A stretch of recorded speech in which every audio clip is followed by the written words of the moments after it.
Welcome back, artists. I'm Y Paints, and today I've got a villainous video for you. I'm painting truly the goat of evil. He's also known as the Baron of Iron, the Destroyer of Worlds, the Doctor of all Dictators, the natural-born ruler of Latveria, Dr. Victor Von Doom, in 1/6 scale sculpted by Wicked. Now, none of us are truly worthy of his godhood, but I'm going to do my best to bring the good doctor to life. Let's get started. Now, with these types of statues, I like to start with the base and work my way up. But since the base was going to be a metallic similar to his armor, I might as well save some time and combine them. After a quick undercoat of black, I started with a dry brush of gunmetal to establish the metallic sheen. Dry brushing is hands down the easiest way to get thin coats of metallics. In this case, it only took me 2 passes to get good coverage.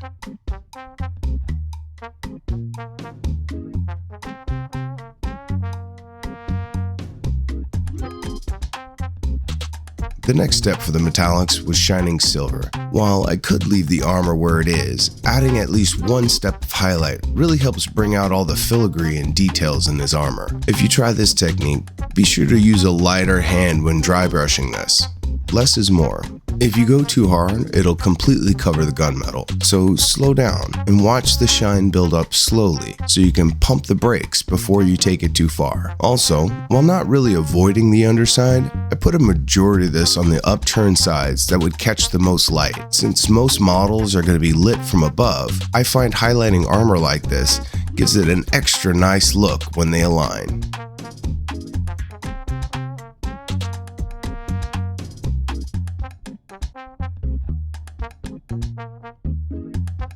Since I was doing metallics, I might as well take care of the Doom Herald plaque. I broke out an old favorite, Sycorax Bronze. Now, sometimes a scrubbing motion helps get the color nice and thin and into those creases. Thankfully, these dry brushes from Army Painter seem to be able to take a bit of abuse. I also used this time to block in his pec armor. At least that's what I think they are.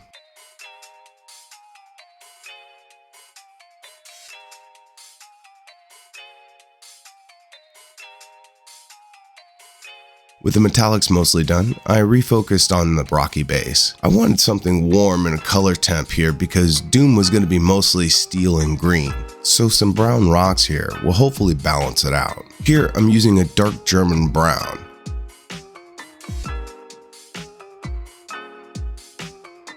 It took a fair bit of abuse on my brush to scrub the color deep into the rocks. Now, it might be tempting to just flood it with paint to get it done, but take your time here and it'll pay off later. Keep this in mind. The hardest layer to paint is the first one, but a good first layer will set you up for success on the next one. So I put my head down and tossed on some beats, and I put in the brush time it took to get a thin coat over everything. Argax Earthshade was used to add the shadows. I didn't overthink this. A thin coat is good enough. I'll be adding more contrast in the highlight steps, so there's no real need to overdo it.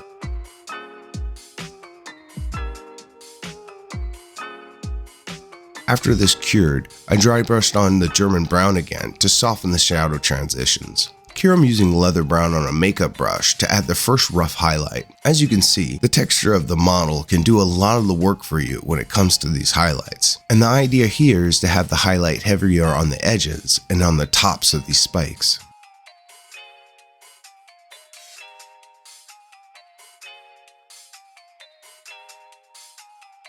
Cobalt skin mixed in with the leather brown gave me my final highlight. I only used this lightly to dust the tops of the rocks.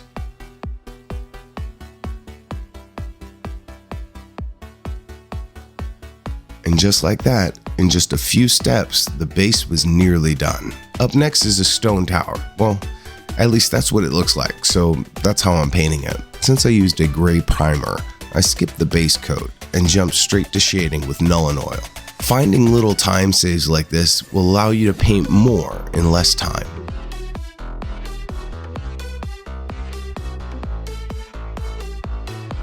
After a nice heavy shade, it was time to bring back out the mid-tone with ash gray. Again, I'm letting the texture of the model do the lion's share of the work. This heavy dry brush will knock down most of the shadows in a semi-random pattern based on the topography of the rocks.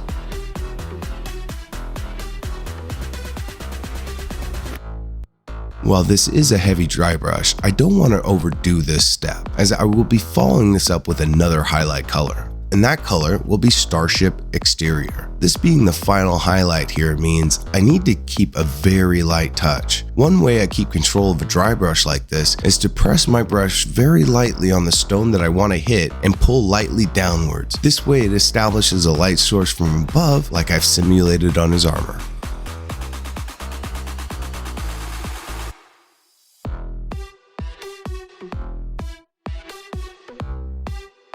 To finish off the last detail of the base, I gave the herald shield a sepia shade and then dry brushed on some solid gold. This gave this shield a very old but maintained look.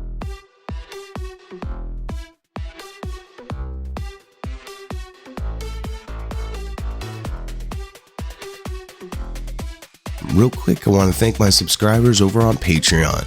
Your continued support keeps me energized to keep on cranking out content. Thank you. If you're wondering how you can help the channel, you can find a link to my Patreon in the description below, or you can slam that sub button to let YouTube know it should try to put my content in front of as many eyes like yours as possible. And finally, you can like and comment. But no, just you even being here and watching this video helps, so thank you. Now back to the good doctor, or not good doctor, I suppose. Next up for the good bad doctor is to fill in the voids that are his eyes. To base, I used Kobold Skin again. Like I tend to say, I always try to use a color I've already used rather than get a new one. Thankfully, this is a good tone for this. It's important not to lay down too much paint in tight spaces like this. Excess paint will pool in the details really fast, so thin coats are going to be your best friend here.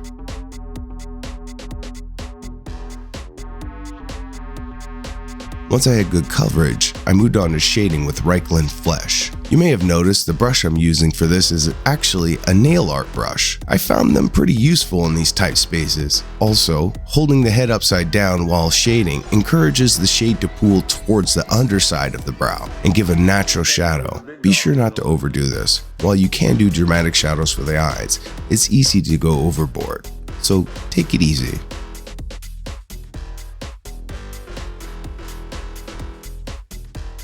Once dry, I cleaned up the shadow with a bit of the original flesh color before I moved on to the eyes themselves. For those eyes, I used the light gray of Starship Exterior. While the natural gut feeling is to paint eyes using white, it usually works out better if you use a light gray or cream color because nobody's eyes are actually white. Also, going slow here is important even with a tiny brush like this. Mainly because I didn't want to undo the work I just did.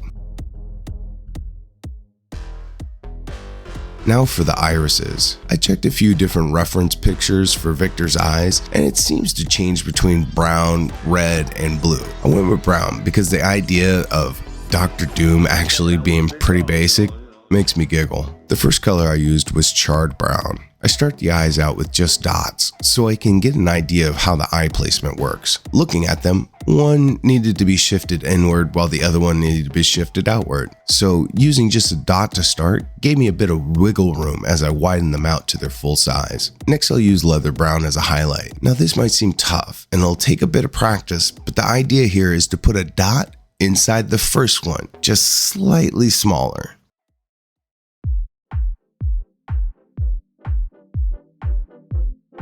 Once done, each eye was finished off with a tiny dot of black in the center and a dot of white as a reflection. Just try to do your best to keep these as small as you can and even with each other. Finally, I added a red wash to the eyes to give the impression of blood vessels, because if Doom is anything, he is intense. This is very subtle, but trust, it adds to the whole. Next up for Doomy is his signature green tunic and skirt. Since they seem to be different types of fabric, I feel comfortable painting them separate as they don't need to be identical. Just so long as they're similar will be good enough, and any slight variation will just look more natural. Tackling the skirt, my first color is black-green. A heavy stipple made short work of this, but I did need to switch to a smaller brush to get in between the folds.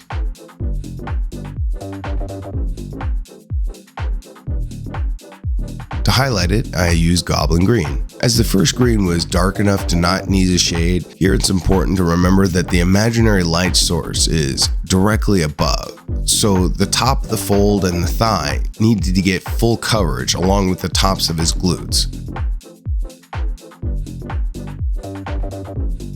Knowing that I wanted to make his tunic a lighter color than his skirt, I decided to not take this any further and just make my way up to his shirt. Like with the skirt, I started with black-green as the base coat.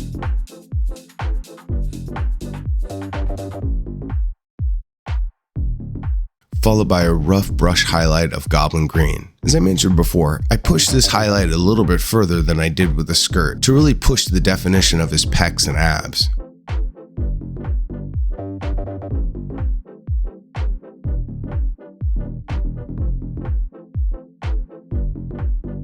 It was now time to paint the rope details on the sides. For that, I used the leather brown, 2 coats, and I moved on.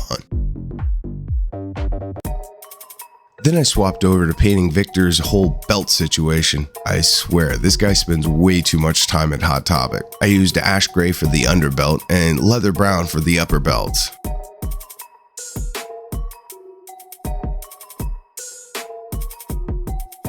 I followed that up with the buckles in Sycorax bronze. I shaded them using Nuln Oil and Sepia Wash. Finally, I did the last details in dark German brown and completed the look with a quick shade.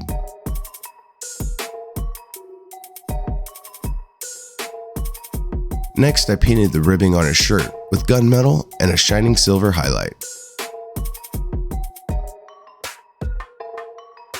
Now was a good time to clean up his pec armor since my bronze was still out. I followed this up by using solid gold to fill in his gold chain, followed by a sepia wash on both. The finishing line was getting closer and closer, so without slowing down, I moved over to his fur collar, using cobalt skin as a base and skeletal bone as a highlight.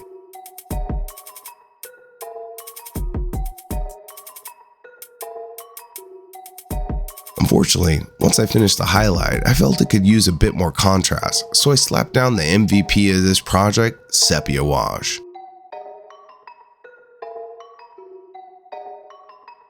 After it dried, I re-highlighted with cobalt skin and skeletal bone again until I was happy with the look.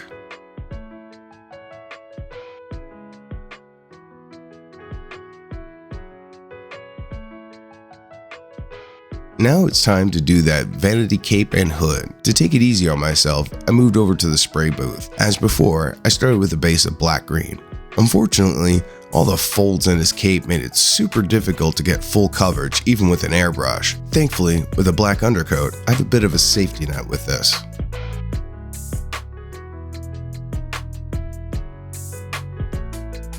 Just like with his other fabrics, Goblin Green was the second highlight. For this one, I was sure to keep my spray angle to what would be from above the cape to maintain a natural zenithal highlight. This is a very powerful technique to pull off the natural shadows on a billowing fabric.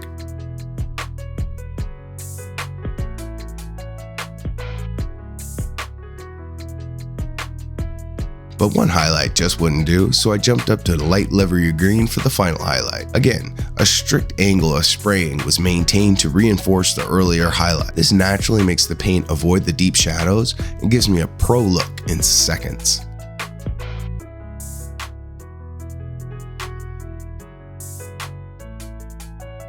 The final detail to the paint is the gold embroidery on his hood. In just a few swipes, it was ready for final assembly. And oh boy, is Doom impressive. This bad boy is standing at a staggering 16 inches tall, weighs 1.2 kilograms hollowed out.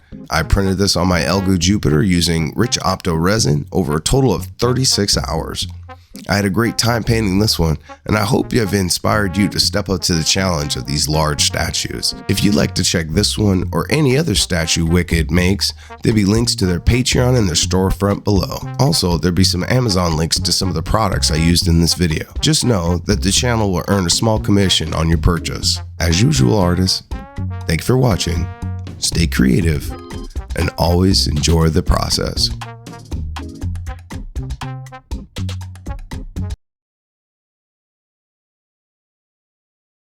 Welcome back, artists. I'm Wyatt Paints, and this is the most unfortunate temple in the world.